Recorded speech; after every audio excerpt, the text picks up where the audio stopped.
বন্ধুরা, তোমরা যারা Xiaomi ফোন ব্যবহার করো এবং সেই ফোনের উপরে এবং নিচে দুই দিকে যদি দুইটা সাউন্ড বক্স থাকে এবং কোনো কারণে যদি উপরের অথবা নিচের কোনো একটা সাউন্ড বক্স বন্ধ হয়ে যায়, তাহলে সেটা তুমি কিভাবে ঠিক করবে আজকে তোমাদের সেটাই দেখাচ্ছি। তাহলে চলো বন্ধুরা, ভিডিওটি শুরু করা যাক। এজন্য আমরা প্রথমে মোবাইলের সেটিং অপশনে চলে যাব।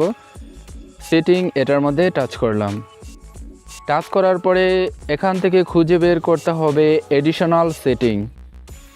এই যে দেখো এডিশনাল সেটিং, এটার মধ্যে টাচ করব। টাচ করার পরে এখান থেকে খুঁজে বের করতে হবে অ্যাক্সেসিবিলিটি। এটার মধ্যে টাচ করলাম। টাচ করার পরে উপরে দেখো কতগুলো অপশন আছে, এখান থেকে আমি এই যে হিয়ারিং এটার মধ্যে টাচ করব।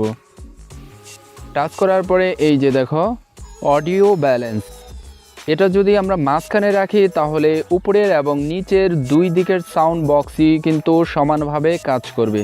এটা যদি এই যে দেখো বাম দিকে লেফট লেখা আছে, এটা যদি একেবারে লেফট পর্যন্ত এনে রাখি তাহলে শুধু লেফটের সাউন্ড বক্সই কাজ করবে, অর্থাৎ বাম দিকের। এবং এই নীল দাগটা যদি এই ডান দিকে নিয়ে রাখি, অর্থাৎ এখানে রাইট লেখা আছে, যদি এই পর্যন্ত করে রাখি তাহলে শুধু ডান দিকের সাউন্ড বক্সই কাজ করবে।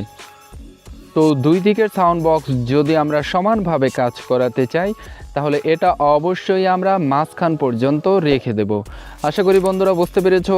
ভিডিওটি যদি ভালো লাগে তাহলে লাইক, কমেন্ট, শেয়ার এবং সাবস্ক্রাইব করার অনুরোধ রইল।